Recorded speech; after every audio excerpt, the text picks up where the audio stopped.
You're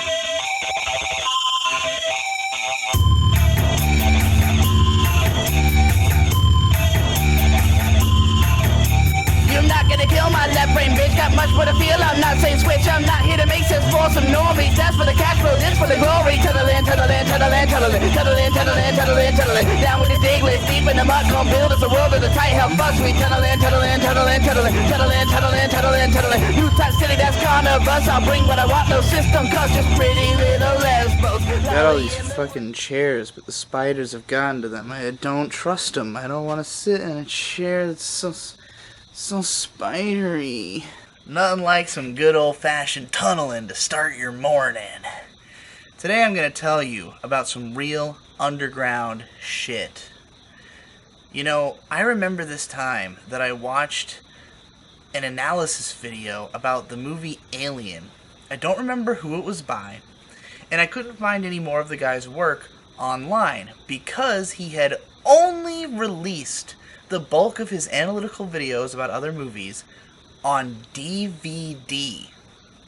Now, I don't really understand the legality of selling, DVDs of yourself talking over footage of movies you don't own, but it was fascinating to me. This was probably 2012 when I found this guy. So before making analytical videos on YouTube was a career path, and before the idea that everything had to be on the internet for free, this guy clearly thought that what he was doing deserved to be paid for, and if you want to see more than just the one video he's got out there as a sort of sampler, then you gotta pay for it.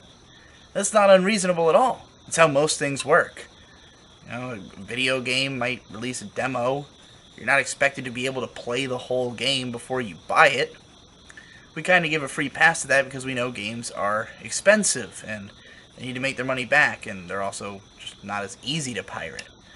But, there's an expectation of somebody making videos on the internet that you can't paywall that shit. Because why would anybody choose to watch your paywalled content when they could watch something free? Even in 2012, I did not buy this guy's DVD. And granted, I didn't have any money at the time, and most people watching internet videos don't. But point being, I don't even remember this guy's name. Couldn't watch any more of his videos. But I was really fascinated by the fact that he even tried to do that. Was he successful? Did he make enough money to justify having made the videos? Did he feel like it didn't matter how much money he made in the end? It was better than giving it away for free?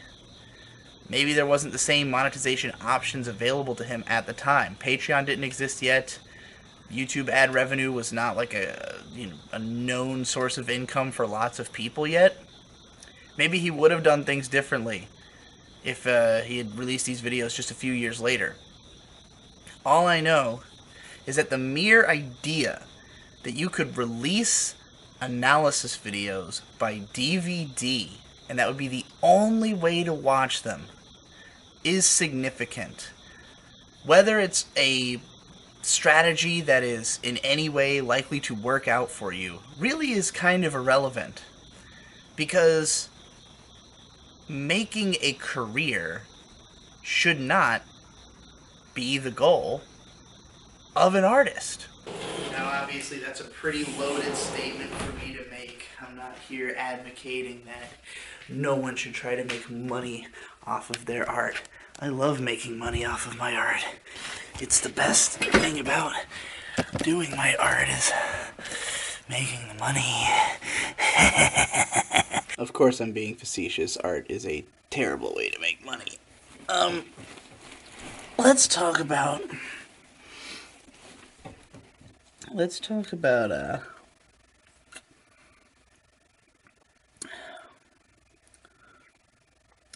branding.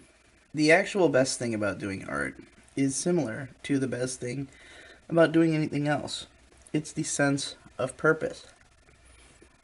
If there's one thing I think is more important than anything else to a person's ability to be happy and productive and to feel human, it's their sense of purpose.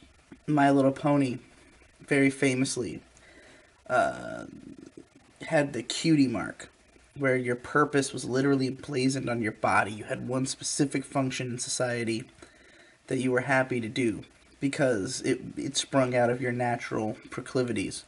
I think that was one of the most powerful things about that show that resonated the most with its audience. It's one of the most important aspects of it.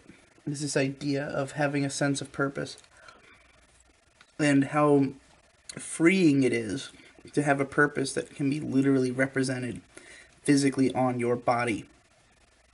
Not just that, but telegraphed to everyone around you. Your purpose is constantly clear, both to yourself and to anyone who's observing. Because we don't have that in real life. And the search for purpose is essentially what coming of age is. And it can happen at any age. And I think about the opening song of Avenue Q, Gotta Find My Purpose, Gotta Find Me. It's spot on. And it's a guy who's just gotten out of college, which is an age when you're supposed to have already found it. Not so for my generation. Very rarely you find people walking around with a degree and a sense of purpose. No. We don't understand how important purpose is to us until we get to a place where we're desperate for it. And I don't think everybody compartmentalizes it exactly as purpose is the thing they're looking for. But it's the most important thing. It's not a career. It's not a lifestyle. It's the sensation that what you're doing means something because it is contributing to your overall purpose. And art is amazing at giving you a sense of purpose because whether it's just the fulfillment that you get from doing it, from expressing yourself, or the way that you can impact other people through your art, or any other number of reasons that you might enjoy doing it, it's very easy to feel that sense of purpose in creating if you if you've really found what you like to do. And a lot of people will fumble around trying to do the art with no sense of purpose, and that's really what they're struggling with, is the fact that they don't feel that they really understand what their purpose is as an artist. And that's a very important thing to sort of discover, and it's not a clear-cut thing. It's not so simple as like, oh, I realize my purpose is to draw comics, so I'm going to draw comics. It's more complex than that. So let me describe to you my purpose and how it's shifted over time. My purpose at present is to have a fulfilling life with my wife and to try and start a family. That's the main sense of purpose that I feel is, enjoy my time with the person who I love and just have a fulfilling life.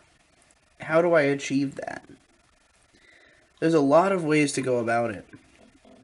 But for me, personal fulfillment comes mostly from the knowledge that I am doing as close to whatever I want as I can get away with, in society. And feeling like I'm not wasting my time. Like the things I'm doing are things I would like to be doing more than anything else.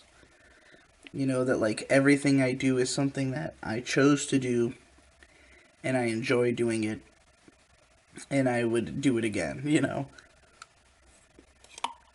But what do I enjoy doing? This is the million-dollar question. I think that humans, inevitably, what we're pursuing is something that we like to call happiness. And I think that happiness and purpose have a lot of connection, a lot of interconnectedness. Like, when we think of happiness, we tend to have this image of like this smiling moment of like you and your family like hugging in the grass and fucking rolling around, and or just like, you know, a loving relationship. And all those things are definitely emblematic of happiness, but you can have those things and not be happy, and you can also be happy without those things.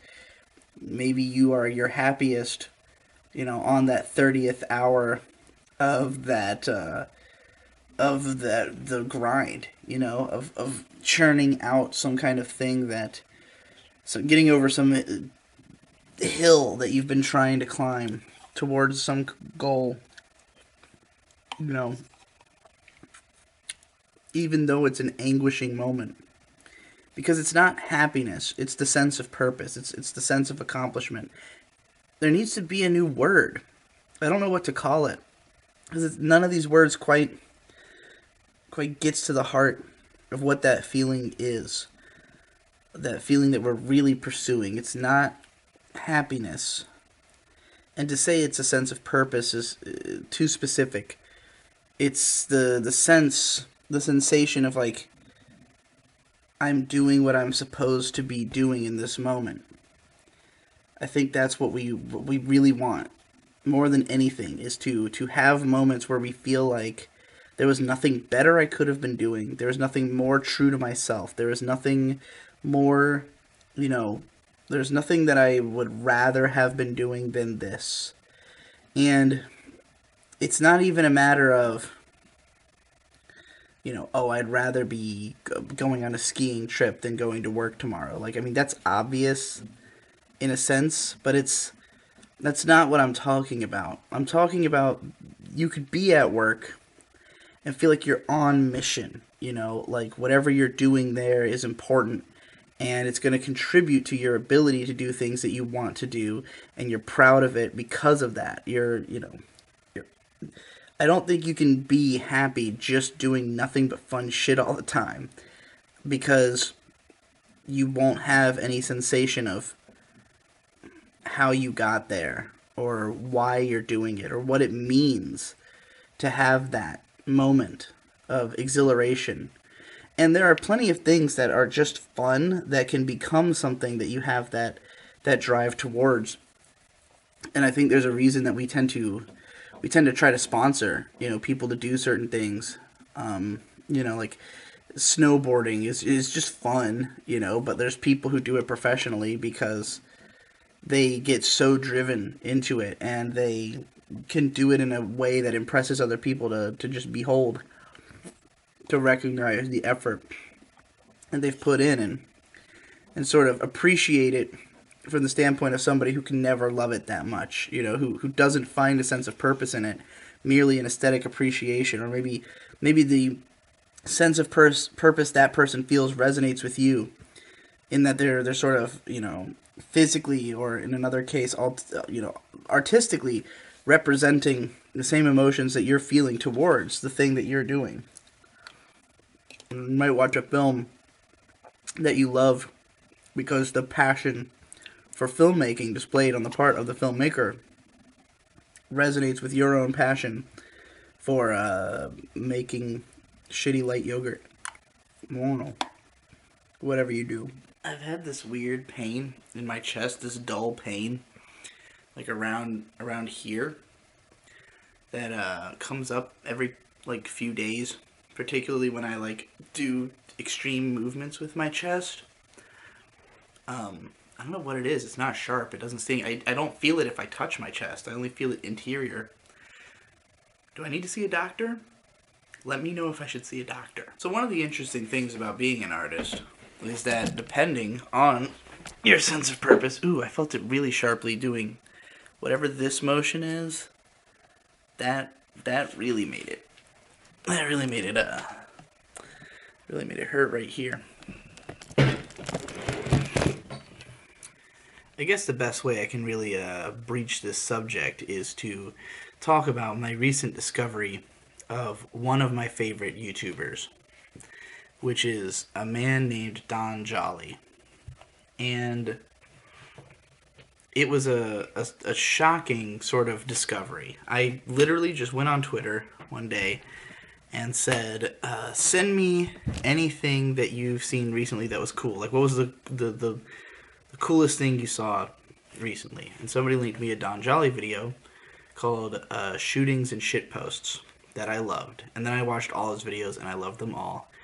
His latest one about D23 was mind-altering. It was incredible. And what I love about Don Jolly is that he's a pure writer. I mean, aside from the fact that I feel the same way as he does about most things he talks about, or if I didn't already, I do by the end of his video. You know, he's a journalist, he's a writer, he's somebody whose skill is in that his writing sounds incredible. And that's what I value the most. I'm the biggest fan of good writing, and it's rare on YouTube because it's not rewarded on YouTube. You know, but going into print media is very difficult in this day and age. You know, text blogs are not the easiest to run, especially as a solo venture. You know, and besides, I've got things like this nice orange and purple color contrast going on here that shows there's more I can do with video than just to have a good script or be a good talker. But anyway, that's neither here nor there. Don Jolly is fucking great. And I have this sensation watching his videos about being sort of on message. Don Jolly has less than 1,000 subscribers. He's been a shit poster with a sort of a community leader of a small group of people who had this thing called Dagger Magazine. It was a shit posting magazine that had a physical print run of at least one issue. I think it had 3 or 4 digital issues. It was surrounded a forum. There's a role-playing game that Don Jolly made himself that also gets involved.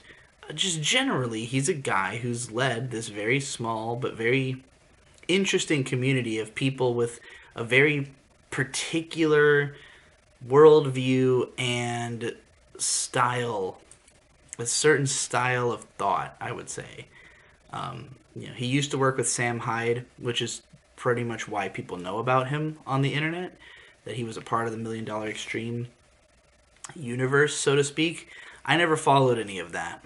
I admired it loosely from a distance, but I wasn't there at the time, and it didn't seem like something that would be easy to just look back and get into, you know, in the present. But much more than anything I've seen from Sam Hyde, I'm much more interested in Don Jolly and his sort of approach. Because, again, he's a writer, first and foremost, and I love his writing. So, discovering him, after binging all his content and being like really excited about this discovery, I followed him on Twitter, and it turned out he's a big fan of me. And I hope he appreciates how much that that he has paid it forward to me, because he told me that you know, my videos helped him through a dark period in his life, particularly like my Dragon Maid video, I guess, which is interesting. It's a video series that was very popular and that people are always asking me if I'm ever going to do part 3 of, even though part 3 would not have. Part of the reason I didn't do it is that it's not really what people wanted from a part 3 of that show. I was just going to talk about the artwork and aesthetics for the most part. But, you know, I'm really happy that video resonated with so many people. I mean, even, you know, my fiance, it was a big part of what made her finally, you know, approach me, because we both loved that show and connected to it so much. Interesting shit, you know? But, yeah, Don Jolly, he contacted me on Twitter, which I was very excited about. And he has this magazine that he's launching called encyclopedia.zone. The website is finally up. There's a forum connected to it. It's cool as fuck. I go on there. I love it. I love everything I see. I've looked at the community. I like the people in the community. He did a podcast with a couple other guys that's linked to on the site. One of them is a guy called Zombie with 2 E's. He had a video on YouTube with like 30 views of him literally just like reading a script, like holding a script and reading it on what looks like a college campus while I guess a friend of his films him. And it's a really interesting, entertaining video about the overabundance of brass bands and people who are LARPing as their dream career, essentially. It's a great video. And he only has 12 subscribers. So I was posed with a question after I watched this video of, should I promote this video? Because I would love to if that's what he wants. But does he? Should I promote Don Jolly? I promoted him somewhat. I talked about him in my SAO video, which had potential to get 100,000 views for all I know. I think it's sitting around 30K, somewhere around there. And, it like tripled his sub count that day, which happens when I promote people who are that small. But if I do that, at least for a while, your audience is going to be nothing but Digibro fans. Like, if I promote a channel, especially with 12 subscribers, you will literally have hundreds of viewers. All of them are Digibro fans. And maybe you're fine with that. Maybe you're not. Maybe you don't want to be associated with me. I don't have the best reputation, and I'm not going to watch my reputation for anybody's sake, no matter how much I like them. Maybe that's exactly the kind of guy you'd get along with, or maybe you would see differently than I do about most of the things I talk about.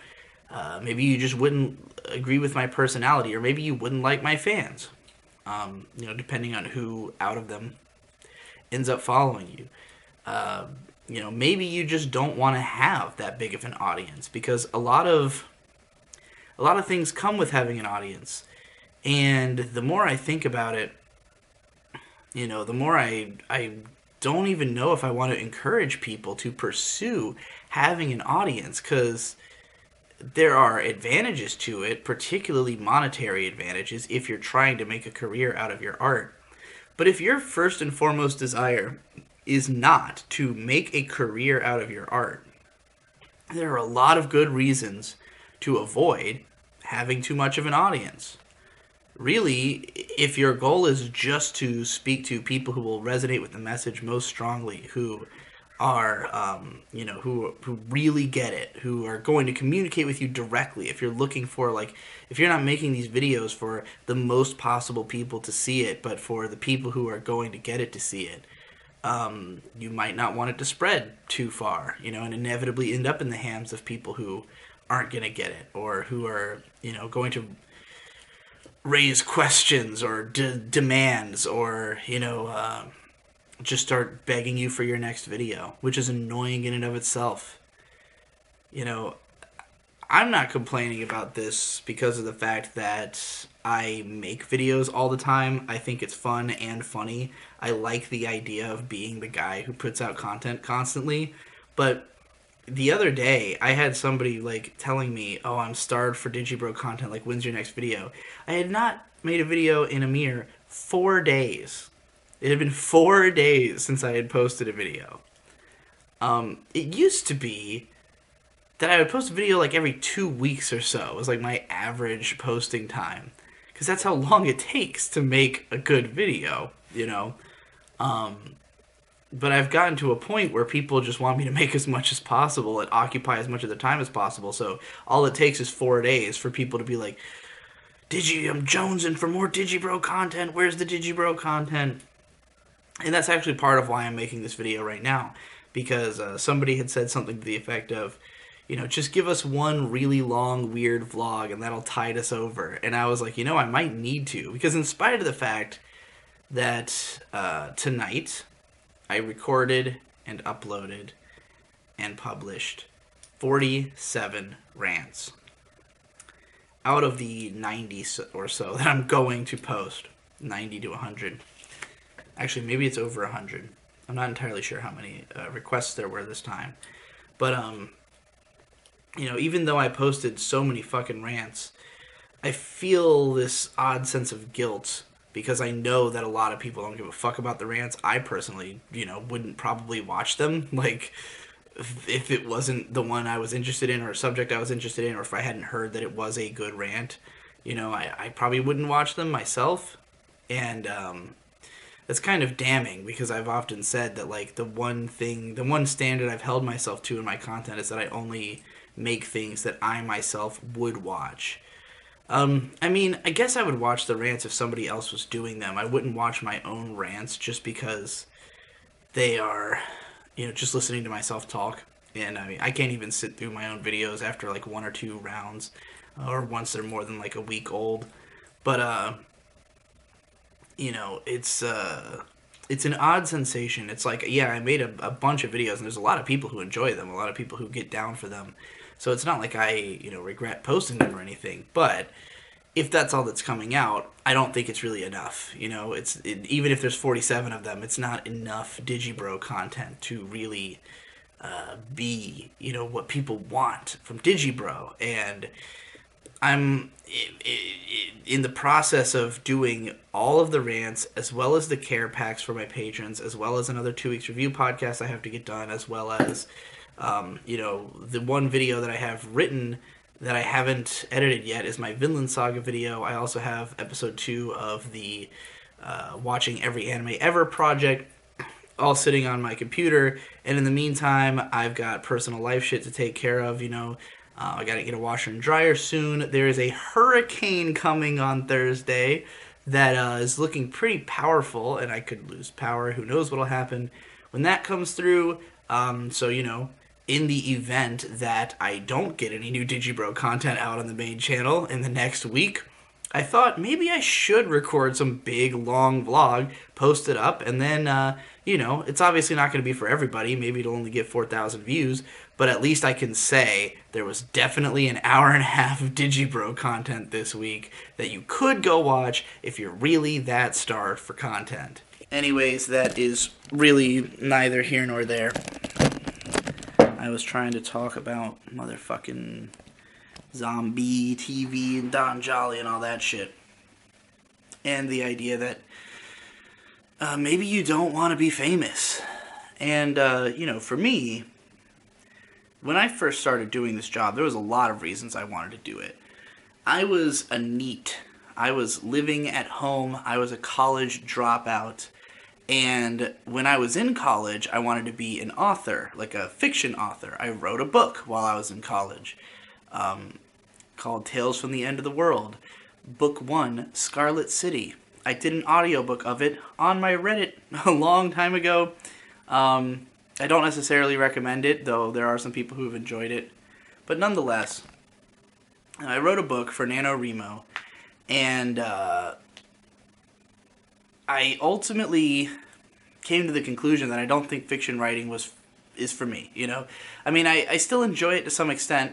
I wrote another book, I wrote this light novel in like a day. It sucks and I hate it, but if it gets an anime adaptation, I'll say it was a work of genius.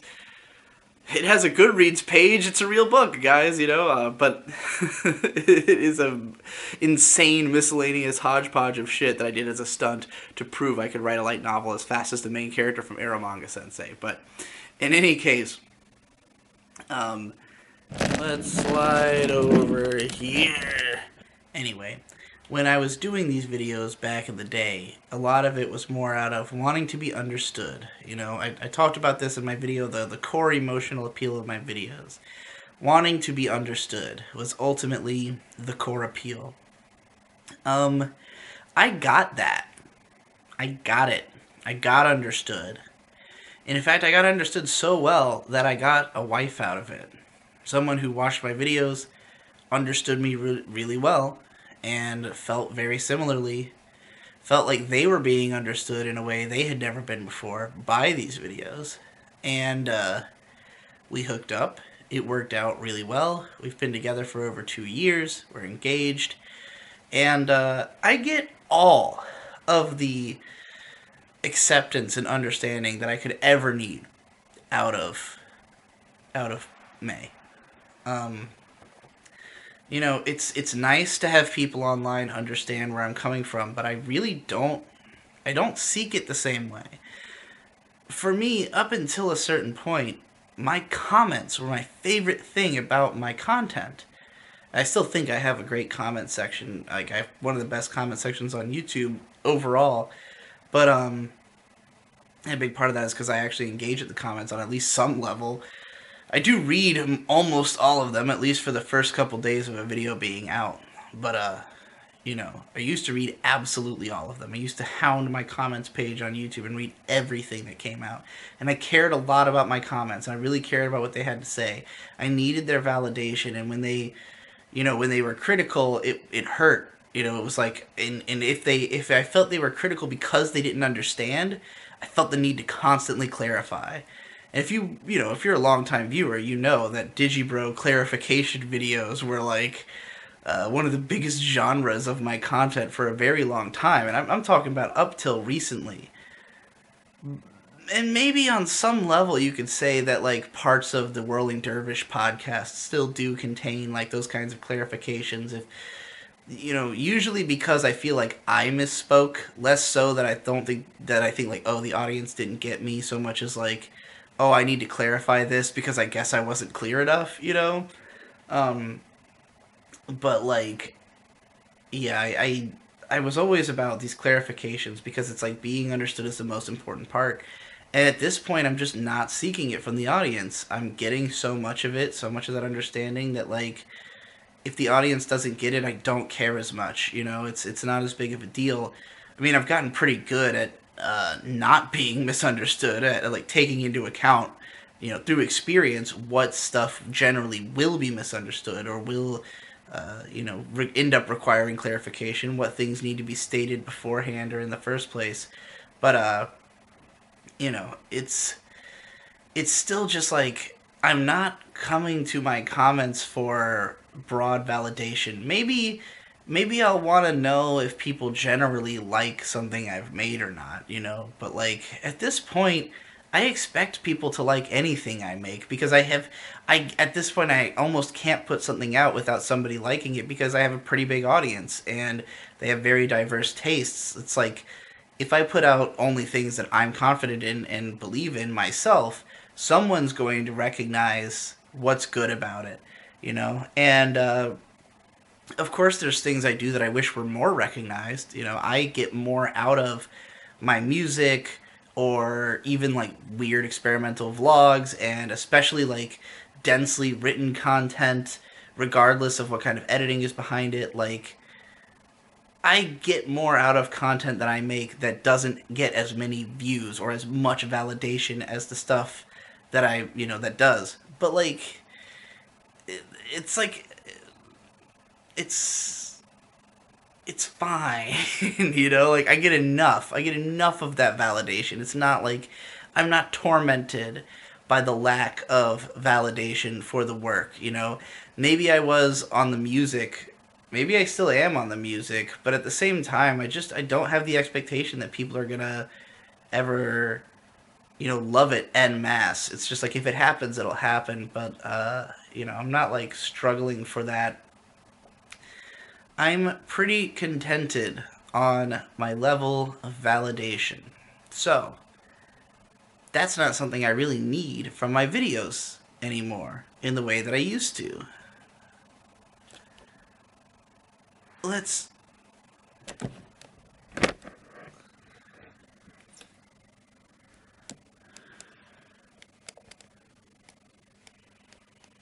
go over there.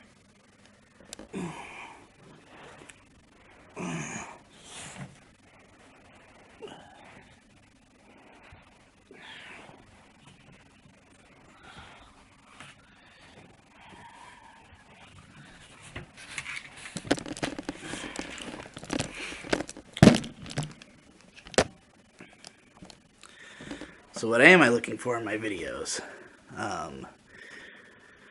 I'm looking for the personal gratification of writing things or creating things that I'm proud of, and I'm looking for money.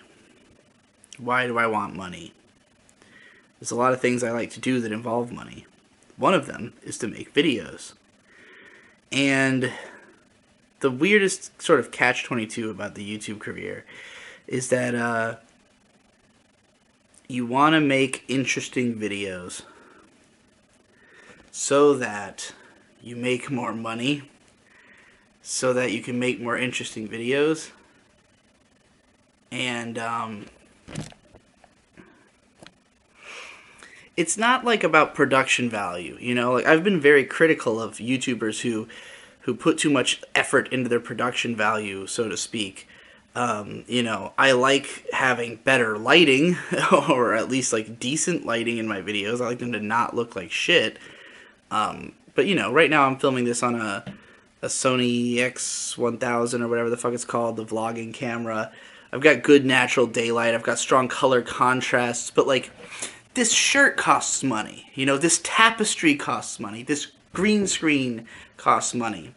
And that's the kind of things that I want to be able to do differently for every video. You know, like, what if I had a different outfit every video I did? Like, it's unnecessary. It's maybe even a little bougie, but artistically it's more interesting. And it's not about the expense of the clothes. This is a fucking thrift store shirt, you know.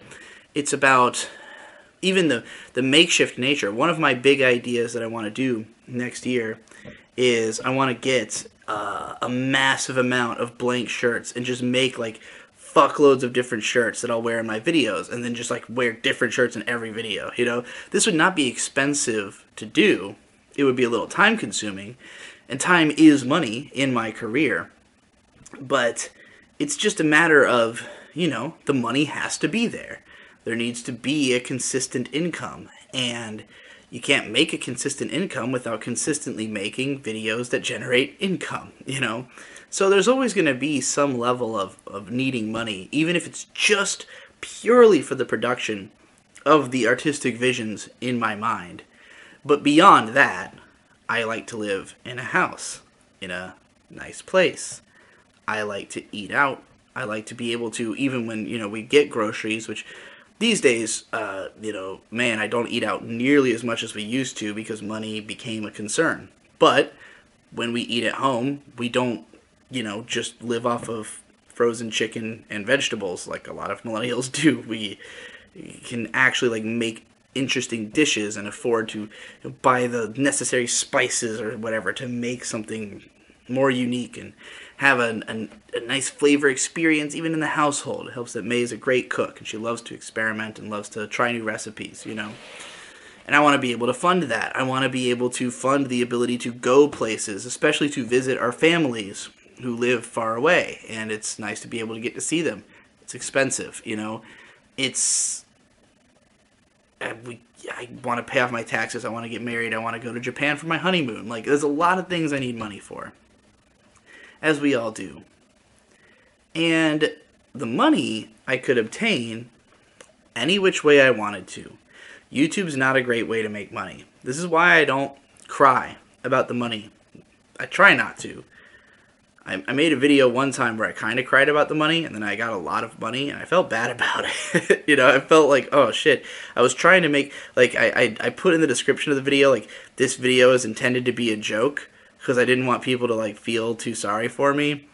It didn't work. People were like, what are you talking about? I don't get the joke. It's not funny. Have more money, you know. I was like, all right. I'm not going to look a gift horse in the mouth. I never do. I will accept anything people want to give me. That's generally my policy in life. Let's head over there. The reason that money is not the goal is that my tastes are cheap.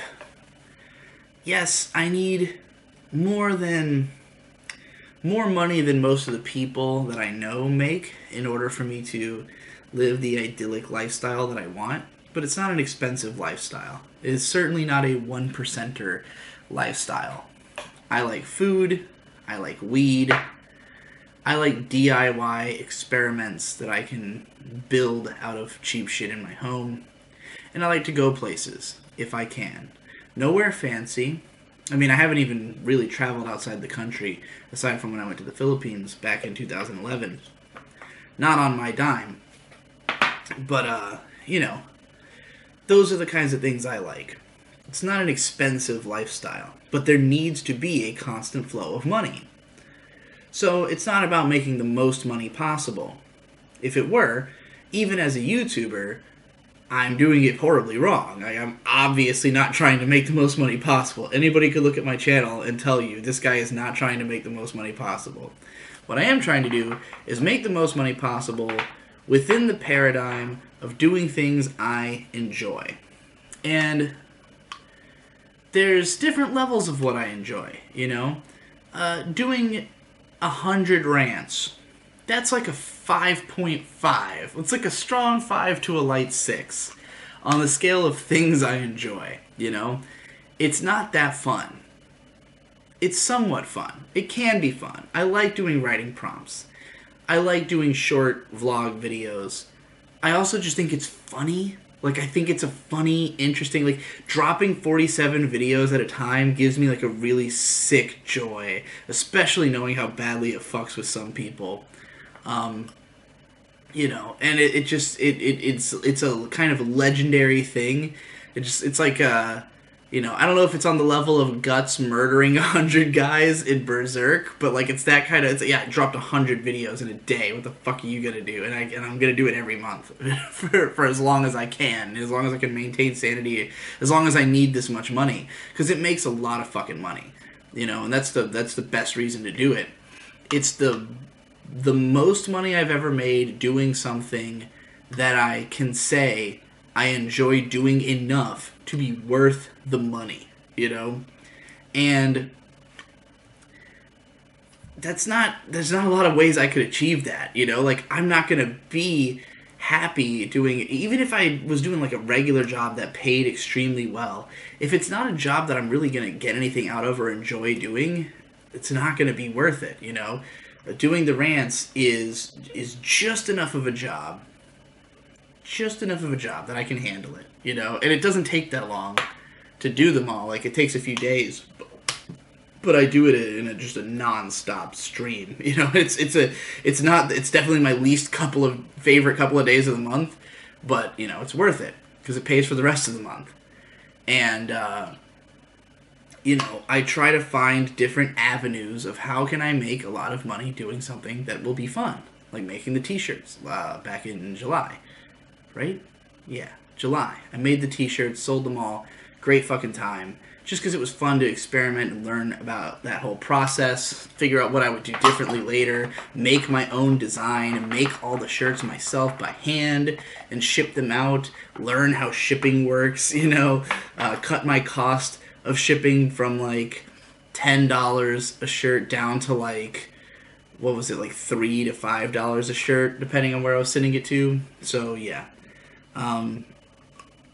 There's a lot of excitement that comes from doing things like that. But, you know, the money is important. It's important to the life I want to live. But it's not the centerpiece of it. It's not the point. The money is just to facilitate the things I want to do. It's a means to an end, right? And so if the content is a means to the ends of making money, and the money is a means to the ends of being able to buy as much weed as I want every month, then, you know, ultimately what I'm really trying to do, what this is all in service of, is getting weed. You know, it's like, this is what the rants are for. It's so that I can live the lifestyle I want to live, which is one where I get to chill at home, I get to, you know, smoke and eat good food and have sex and act like a fucking infant and watch YouTube videos and play video games and watch anime.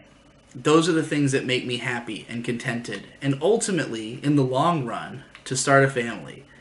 I'm not ready for that yet. You know, money is a concern. My own immaturity is a concern. Having a handful of things I'd like to do while I'm still, you know, not while we are still not saddled with, you know, the responsibility of a child.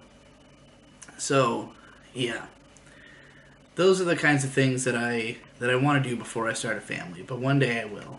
and I'll probably cut out some of the things that it'll be a new joy, a new sense of purpose that leaves certain old joys on the table. I.e., I won't be smoking weed all the fucking time if I have a kid, But nonetheless, the sense of purpose. We gotta move to a different place. Let's go that way. You can't even see that I'm on the kitchen counter. Hold on.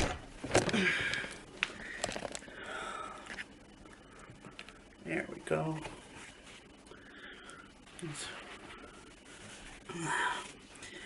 No point doing a stunt shot if you can't see the stunt. I can't talk like this. Let's burger. There's not really room to stand in front of the burger. I'd be like off-centered. What about I'm trying to avoid doing collection shots in videos where I don't have to. It's like, there's lots of videos I make where it makes sense to be in front of a wall of media. So if I'm in a video where I could be anywhere, then why not be anywhere? I don't remember if I ever talked about the fact that this lovely Fooly Cooly art was a gift from my good friend Zen Huxtable, who is excellent. Anyway, what were we talking about? I guess what I'm trying to say is that the struggle to make money is the least interesting thing about doing what I do. I've found ways to make the most money possible while, still doing something that is fun for me. But that's still the least fun of the things that I do. The most fun things are the things that cost more money. And as a video maker, it's like I could make something that's for me a 7 out of 10 experience, an 8 out of 10 experience, 9 out of 10, 10 out of 10 experience. The inspiration has to be there, the motivation has to be there, the just idea has to be there, and the money has to be there. Like if say the only way I could achieve a 10 out of 10 experience was to spend 3 weeks marathoning a 112 episode anime from the 60s and writing an in-depth thing about the all the staff members on it. Let's just say that's what I'm really hyped to do. That's what would be a 10 out of 10 video creating experience for me. There needs to be a lot of money in the bank, I need to be ready to take 3 weeks off to make a video that I don't know if anybody's going to watch. I need to be ready to, commit myself to working on something that I know is not profitable. And after it's over, I need to be ready to get immediately back to work, on things that will be profitable. So it's not so easy. And if the idea is truly there, I'm willing to just drop everything and do what I want to do. It's the kind of person I am. Lately I haven't had a 10 out of 10 idea. I haven't had something that was so exciting I had to do it right now, because the only things that I have thought of are too expensive or too, it's like a combination of the amount of time it would take and the expense, because I have ideas that involve DIY, like I want to build these crazy poster sets all over my house. I want to make a whole wardrobe of DIY clothes. I want to fucking, get really into finding odd shit on the internet and exploring down these different pathways of what people are talking about and doing. It's one thing to watch anime all the time, which is good for me as an anime critic, but it's not so good for me as a YouTuber, because it's not inspiring in the way that I talk about anime. It's inspiring in what I talk about in anime, but, if you watch, for instance, that SAO video where I promote Don Jolly, the whole style of that video was based on Don Jolly's videos. It was a different way of staging an anime discussion video that was inspired by having discovered something new. And discovering new things is not always easy. I've been lucky lately. I've been coming across all kinds of great channels, and it helps that sometimes I'll go on Twitter and just ask people to send me stuff. A lot of people request me to cover stuff in my rants that I end up really loving. So, it's not like I'm completely deprived, but the effort it would take to really go out there and collect. Last year, I wanted to do this series called How They Marketed. And I also had an idea for a series called Big Anime Face. Both of them were based around, essentially, the main purpose of them was to explore a new editing style that I wanted to do. And you can see this editing style in the Finish or Fail Round 1 video and the How They Marketed video, particularly in like the commercial breaks and the ending. It was meant to go a lot farther than it did because that video was just kind of a half-finished, thrown together, okay, let's get this fucking thing out there because it's way over time. And I'm not continuing the series, but like the style I wanted to do would have required me to basically it's like Cinematech. It was highly influenced by Cinematech. This idea of you staying up late and in like a feverish state, being inundated with strange imagery and strange music that you've never heard of, never expected, and all of it in this dreamlike combination with these segues that, things that are combined in ways you never expected, AMVs of a sort, but not in the way you would normally think of them, collage art of audiovisual spectacle. That's what I really want to do. And to do that, you have to gather clips. I want to build a home server. That's another thing that costs a few $100s that, I don't know if I can throw around because I also have to take care of my house. I also have to, again, I'm going to buy a washer and dryer probably today. So, everything's working in tandem. It's a slow progression. It's this frantic, manic activity in service of filling a very slow progress bar.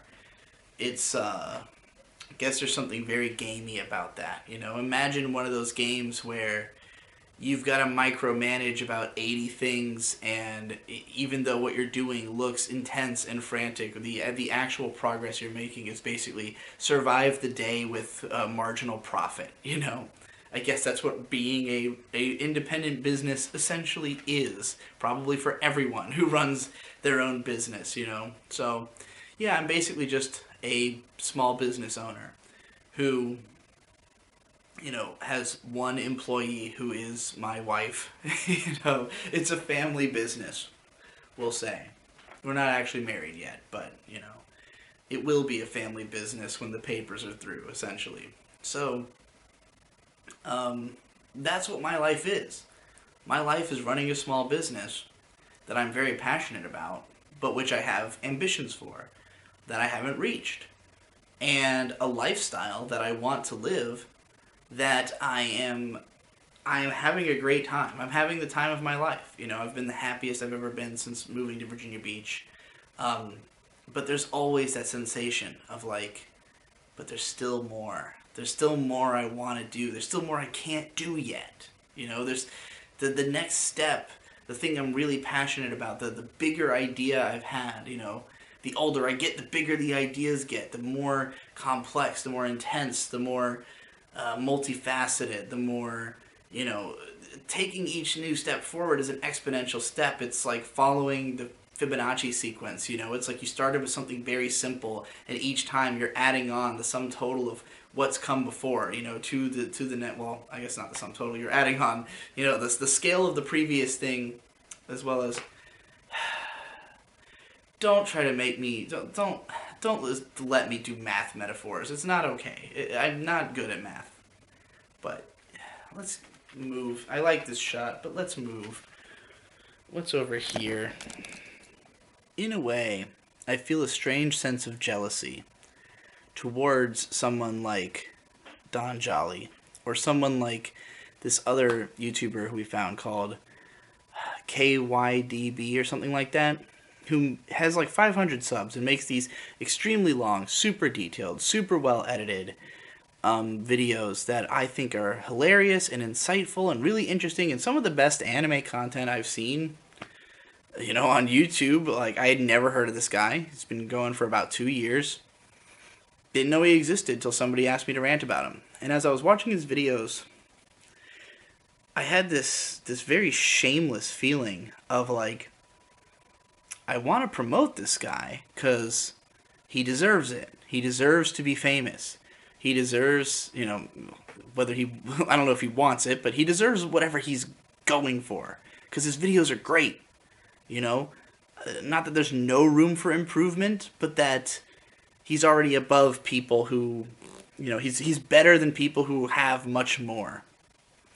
And if that's what he wants, if he were to come to me and say, Digibro, I'd love it if you promoted my video, that would be sick. I'd be like, oh, fuck yeah, dude. I'm going to promote the shit out of your video, because I think it's great. But then I also thought, I don't want to ruin this guy. Because what he's doing is so pure. He's putting so much effort and care into these videos. And I don't know if he's languishing in the fact that they're not getting as many views or that they're not getting as much attention. But there are two ways that attention could be drawn to his channel. Because this guy, what he does is he covers obscure, bad anime. Not even just bad anime everybody's heard of. He covers bad anime nobody's heard of. And he goes into really in-depth historical accounts of things. He has a ton of interesting knowledge, a very oddball editing style. The videos are long. They open in weird ways. They're not necessarily inviting. They're not something that you instantly imagine somebody clicking on. And so there's two ways that he could become famous. One is sheer word of mouth spread.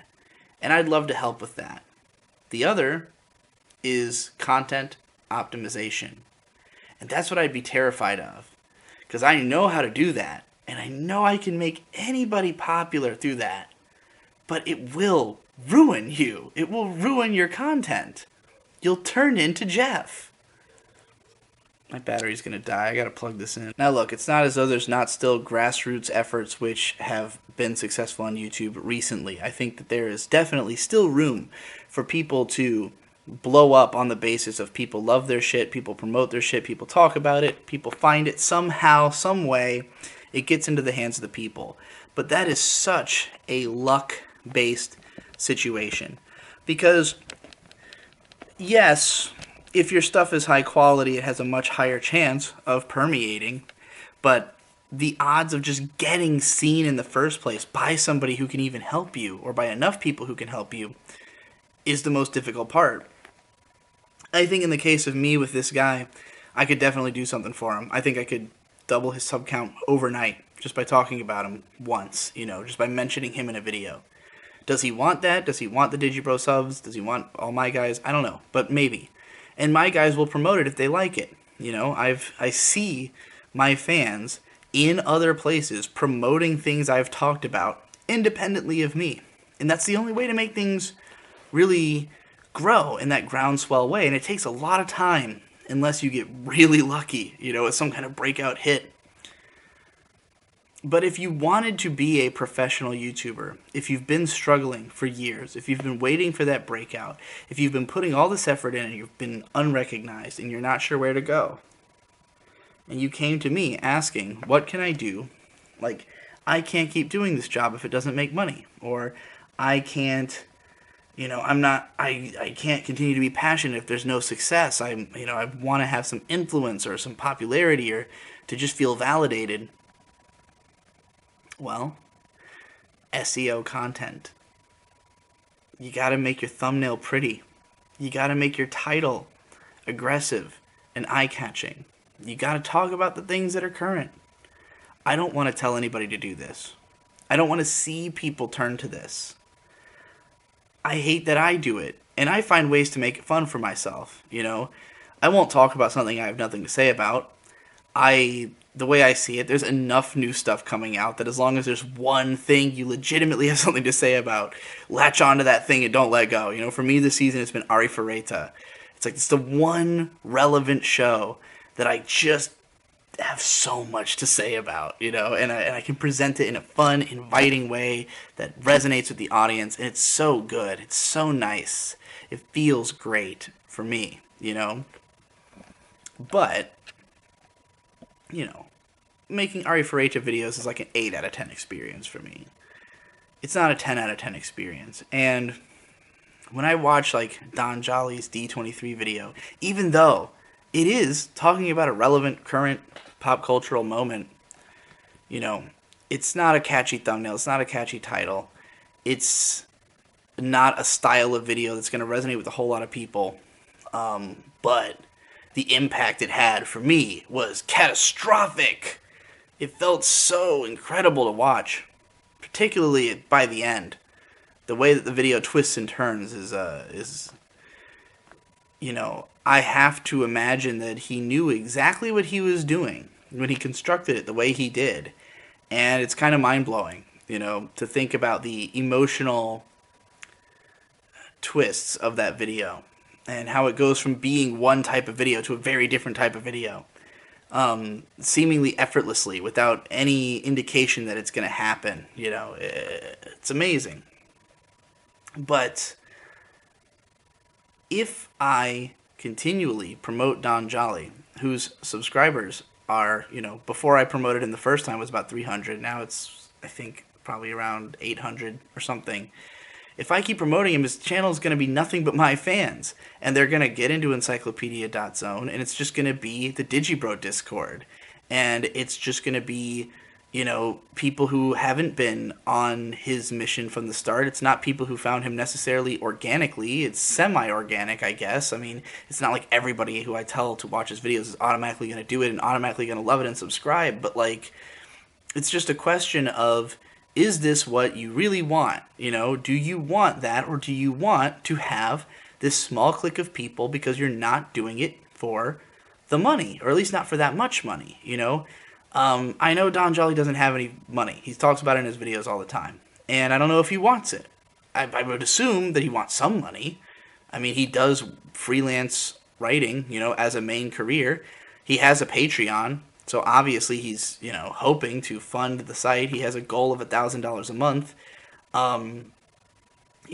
Is it like anything to get to that point is worth it? If you make it to $1,000 a month, you're probably going to have, I'm thinking about people I know who make about $1,000 a month, and maybe you can get that, with 10,000 to 15,000 subscribers if they're very passionate, and Don Jolly subscribers would be, though a lot of his people are shit posters who probably either don't have money themselves to give or are not interested in giving money to something like that. But, with 15,000, 20,000 subs, thinking of that as a minimum, if YouTube was the central focus of it, that's a lot of fucking people. It's not a small-knit community anymore. You're not going to know the names of everybody watching you. You're not going to have chat rooms where everybody in it gets it. You're not going to have a meme culture that's as vibrant as the one on encyclopedia.zone. It begs the question of, is it even worth it to make $1,000 if you have to pollute the product to a point where it is a commercial product, on a stronger level? Is that your goal as a human? And if it is, I completely respect it, because we all gotta eat, and I would rather eat by making 100 rants in a month than I would eat by going to work in an office. But it's because of that fact that I don't make encyclopedia.zone, not to say that I have the skills that I could necessarily do that, but it's a lot of effort into something that is very niche and that will only ever mean a lot to a certain handful of people, and I don't know, maybe I'm overly cynical. Maybe Don Jolly's style has totally broad appeal and everybody would get it, and he could have a huge audience and it wouldn't be shit, I mean, I don't think my audience is shit. I have 350,000 subs. I will say that there's a lot of bullshit that comes with it, but I still have my Discord, my Patreon Discord, which is fairly tight-knit. It's still people who are more or less on board with my message. There's definitely some discordance in there. It doesn't have a strong sense of identity. I don't have a strong sense of identity. It's not very purpose driven. It's not something where everybody's contributing to this to the product, in the way that encyclopedia.zone is. But it's not as though I hate my fan base. I will say that being famous is probably one of the worst things about this career, but it also has its perks. Like, I use my fame. I use it to, get free passes to conventions. I use it to get the opportunities to talk to celebrities, especially e-celebrities. I use it as a way to get myself onto shows that I want to be on. I use it as a way to make connections, So, like, even though I don't like having everything I do be like scrutinized and analyzed publicly on the level that it is.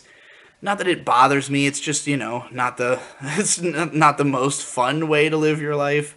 I don't necessarily like being an influential public figure. I don't like people being mad at me because I'm influential. That's particularly annoying. But like, again, there's positive sides to it too, and I don't want to like scare anybody away necessarily. I'm living a great life. I love the way I'm living.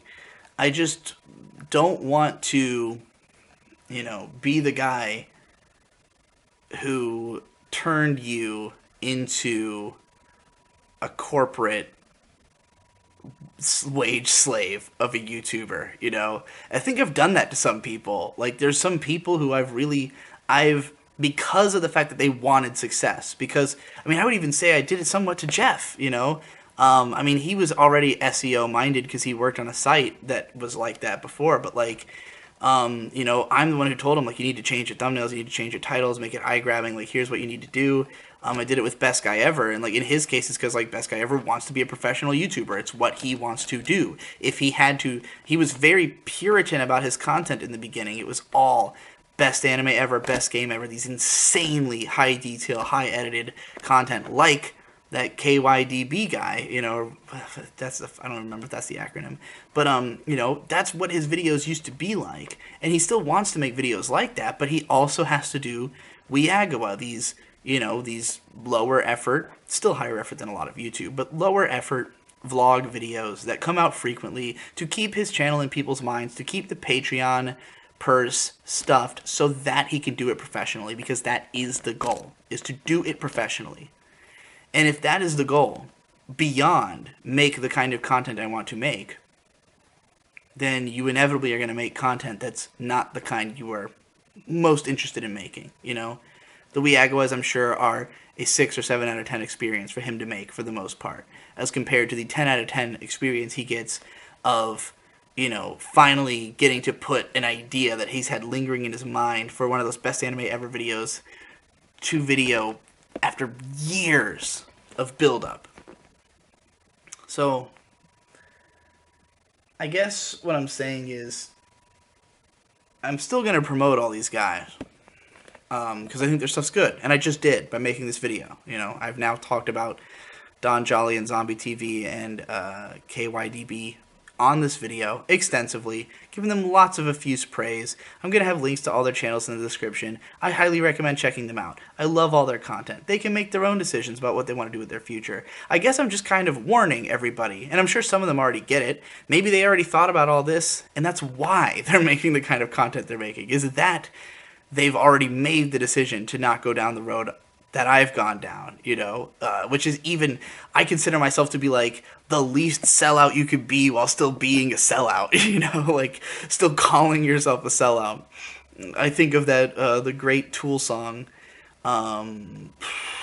it's called Hooker with a Penis, where he's singing about meeting a fan who's got a tattoo of the band, he's OG, he's from their first album. And in between sips of Coke, he tells them that he thinks they're selling out. And he says to him, well, I've got some bad advice for you, little buddy. Before you point your finger, you should know that I'm the man. I sold out long before you ever even heard my name. I sold my soul to make a record, and then you bought one. I've always loved that song just because it's like, yeah, I think I sold out the moment I made a YouTube channel, in a way. Because all I wanted to do was write. I just made a YouTube channel because I knew people would actually listen to my writing if I did that. And I've come to like doing it. I love putting on a goofy shirt and finding every weird camera angle to shoot my house from, and I don't think talking is that different from writing, you know, so even if I'm unscripted, it gives me a lot of the same sensations. You know, it's basically just writing in fast motion and doing it in front of a camera and looking cool and swank. And, you know, if I didn't have the YouTube videos, I wouldn't have a career and I wouldn't have a wife. So it certainly worked out very well for me. But, you know, none of those things is having a catalog of perfectly written posts. I don't think I want that as much as what I've got. Which is why I've got what I've got. What do you want? Make sure you know that. And that you're pursuing that.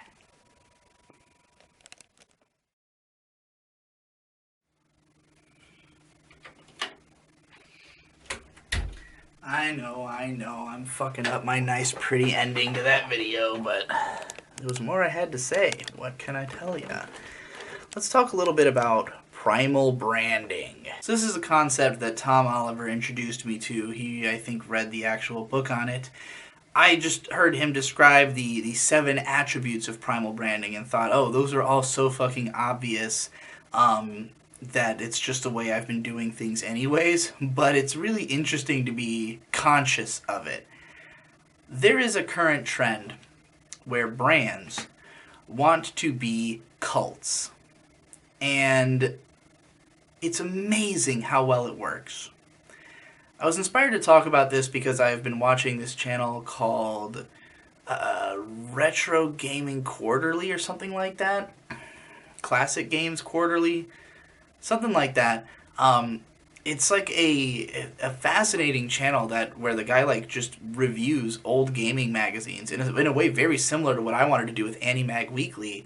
And like just like reads and looks through them and talks about them for a long fucking time. And he also does rundowns on the histories of like console launches and stuff like that, which I'm into. I like to just know categorically everything about a console. But I was fascinated by the birth of the console wars. Because before the Nintendo came out, the NES, there were plenty of consoles from different companies that were competing with each other. But the idea of the console war began because of Sega running ads. Because when the Sega Genesis came out and the TurboGrafx 16 came out, they were the first 2 16-bit systems. They were more advanced than the NES. And the Genesis marketed itself by way of insisting that they were better than Nintendo. That Genesis does what Nintendo don't. And that branding worked so incredibly well on the children who were making these decisions about what console they want, I guess, that it caused them to become passionate about the project, to feel it was part of their identity, and it's still the case.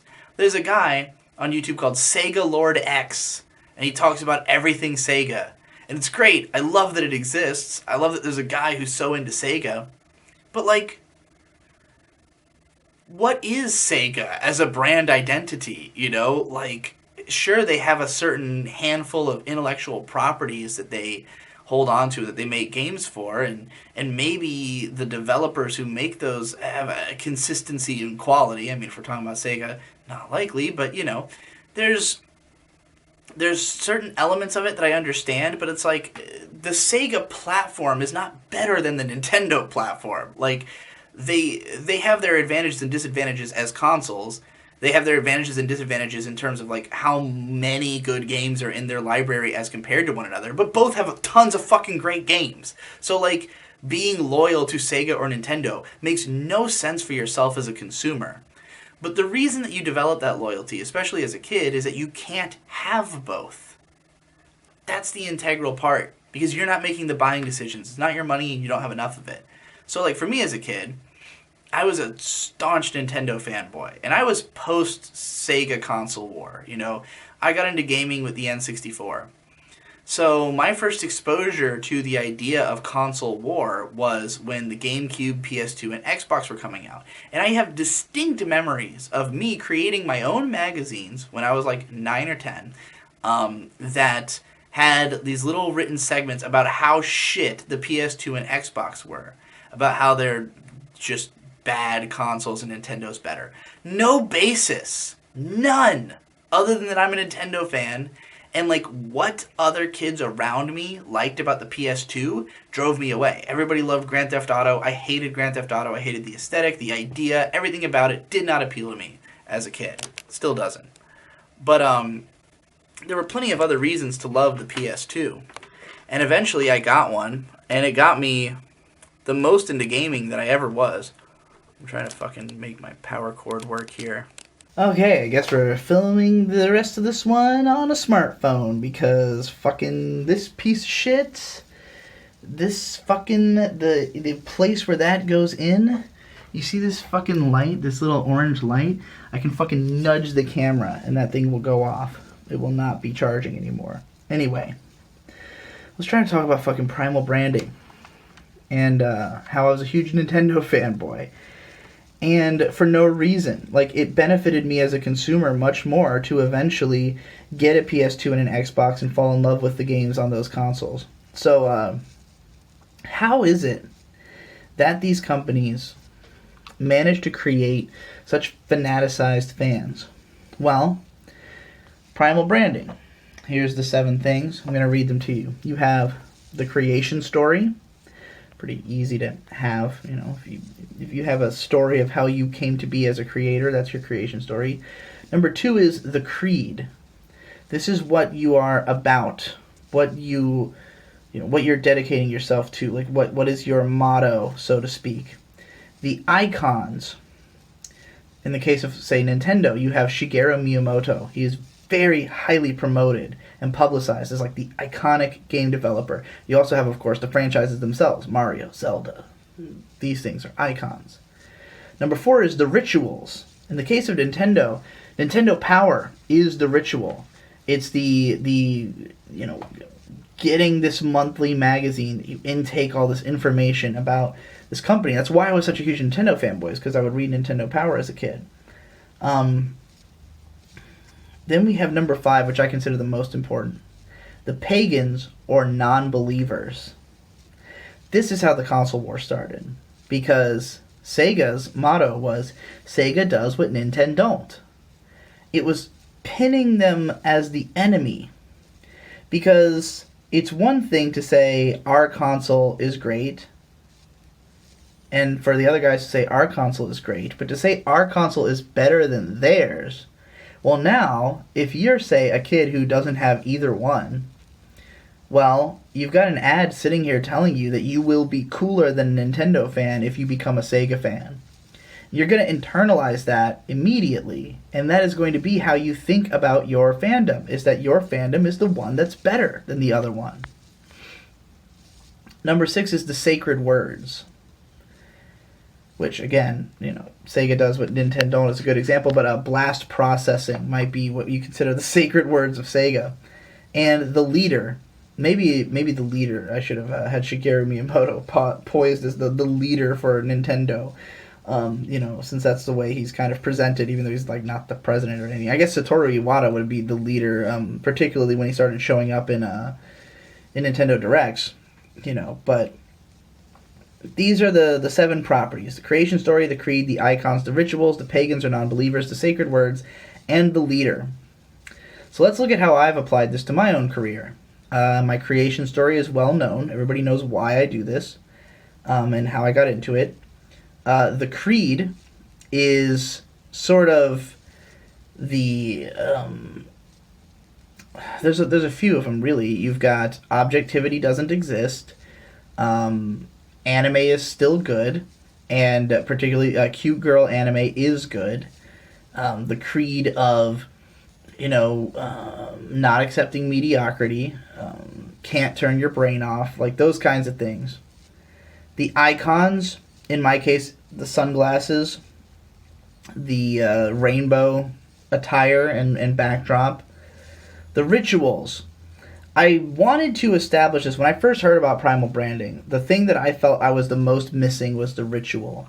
Because my stuff is so erratic. Everything I do comes out on a very frayed time schedule.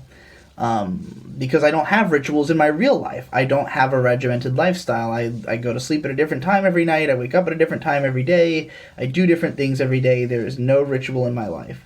So it's difficult for me to perform it, to have something that people would come back to on a regular basis reliably and, see the same things that they're used to. And it's been a major complaint people have had with my content for a long time, that there is no, there's no expectation that you can reasonably have, that you can expect to be fulfilled.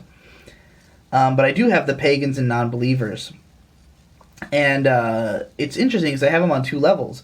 One part of the pagans is the anime that I don't like. Because as an anime critic, having something to compare what I like against strengthens the idea of how much I like it. The idea that, here's what I'm not about, here's what I am about, these two things are conflicting, it gives power to both. And then there's also, as a YouTuber, I shit on a lot of other YouTubers who I disagree with their methodologies. So, not, because that does more for me as a creator. It's like, I could shit on other anime, that has a metatextual kind of thing within my narrative, but for me being a part of the world, I am a YouTuber, I'm not an anime, so it makes more sense for my enemies to be YouTubers. And I very much put Mother's Basement into that position. Since learning about this, even more deliberately, not to say that I'm doing it cynically, I legitimately have the problems I have with him, but I'm not afraid to lean in on that because he is the non-believer, the pagan of my primal branding. He paints me the same way. The sacred words. Anime is a Japanese colloquialism. Objectively good doesn't fucking exist. We have accepted mediocrity. And the leader is me. So, there you go. That's my primal branding. Semi-strategized since learning about it, but not really. I tried a little bit. I tried to establish rituals at one point, but I just was not I couldn't get myself to do it consistently. I do want to have more, though. I want to start doing group watch type of content and see how that goes, but it's hard for me to do that kind of thing. I'm telling you all this because this is what the big brands are doing. I mean, the book Primal Branding, the full title of it is Create Zealots for Your Brand, Your Company, and Your Future. I've seen, images of guys standing in front of gigantic screens, teleprompters, giving a conference, talking about how your brand should be a religion for people. And that's already what it is. Because religion is gauche now. You can't fight people over their religion. You can't say that you hate Muslims. You'll get run off the fucking television and the internet. You can't say that you hate people of a different race. You can't say you hate people from a different country. But what you can do is say you hate people who like a different brand. Because it's harmless, and the brands are taking advantage of that.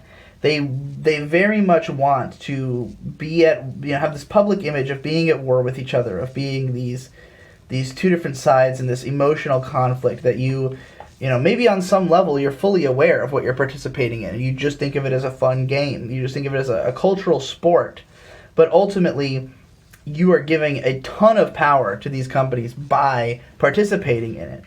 And the funny thing about it is that if you approach it with the awareness of the fact that this is what they're doing, that they're deliberately trying to do this to you, and also that you can, examine yourself, see how you're participating, see, how you're sort of falling for it, and, make determinations about how much of my involvement with this brand is out of my sincere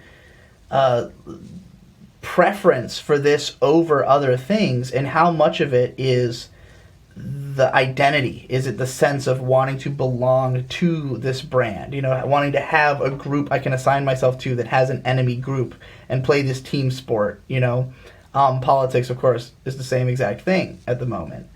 So, or maybe always has been. So, like, I look at all this and I think, okay, well, we can choose what cults we want to join. So why would you choose to join a giant, boring cult? I think a lot of people just want to be on what they think is the winning team. They want to be on they want to feel like they're in the biggest group. They want to think, our guys are the best guys. Or if they're in the underdog group, the goal should be that they're trying to beat those other guys. But it can't be a sincere underdog. Like Marvel versus DC. I think the DC movie fans in particular have like that underdog mentality of like, they're resisting against the Marvel and they want to take over and they want to prove that DC is superior. But it's like you're talking about number 2 in a race that has, an infinite number of other people you could back. Just because you want to be at some moment the number 1. You want to be in the biggest group. But personally, in the words of Green Day, I want to be the minority. Down with the moral majority, because I want to be the minority. And it's not that I'm deliberately seeking out being a minority voice or anything like that. It's that it's just what resonates with me more. Like being a part of the biggest group, there's safety in numbers. There's the safe feeling of camaraderie of knowing that you're participating in something that, people will always have your back. People will always agree with you because you have a common stance. And I think there's a lot of people who just go out of their way to have whatever is the common stance at all times because it's the most collectivist approach and it makes you feel the best about yourself. But like, for me, I don't want to see the things that actually resonate with me, the actual good ideas, the things that, that the corporate oligarchs don't want to exist because it doesn't help them.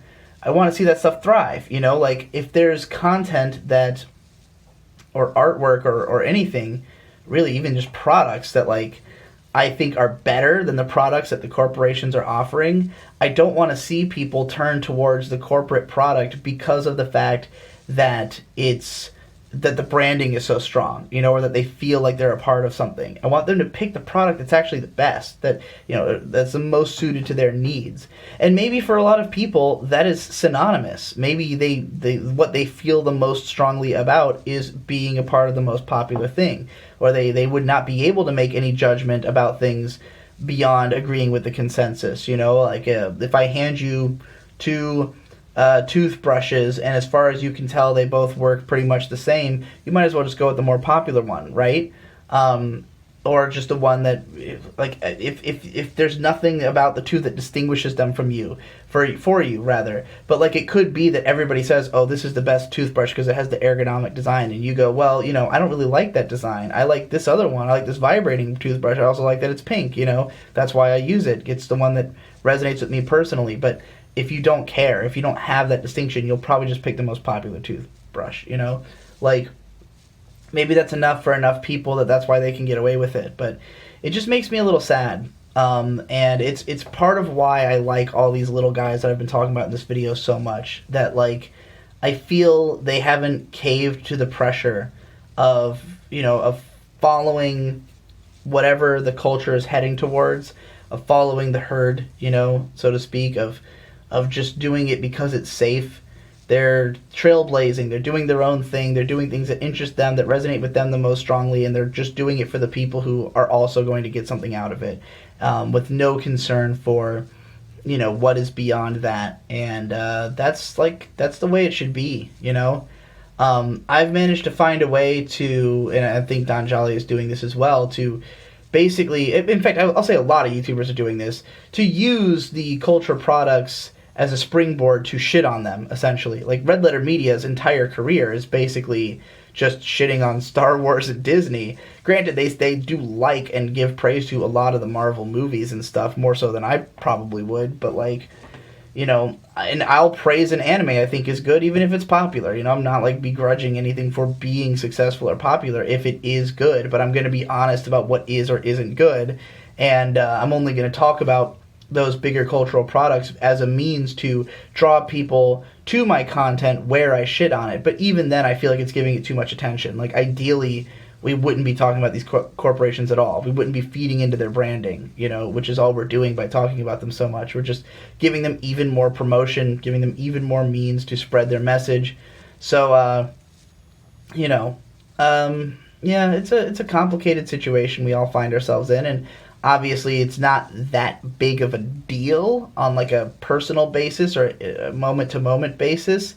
It becomes a big deal when Disney buys out another company, you know, and like and cultural hegemony becomes stronger and stronger. But like, I don't even think it's really that big of a problem, because it's like, well, Disney's not going to buy me. They're not going to buy Don Jolly. They're not going to buy encyclopedia.zone, you know, like, if everything mainstream becomes one big glob and then everything else is completely independent, I don't know. That doesn't sound so bad to me, honestly.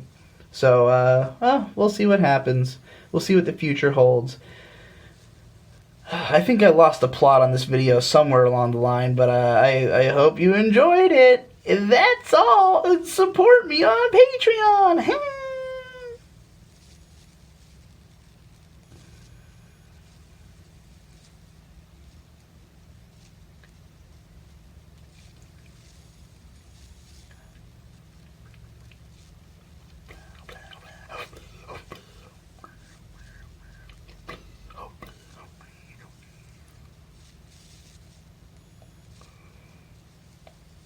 Bruh.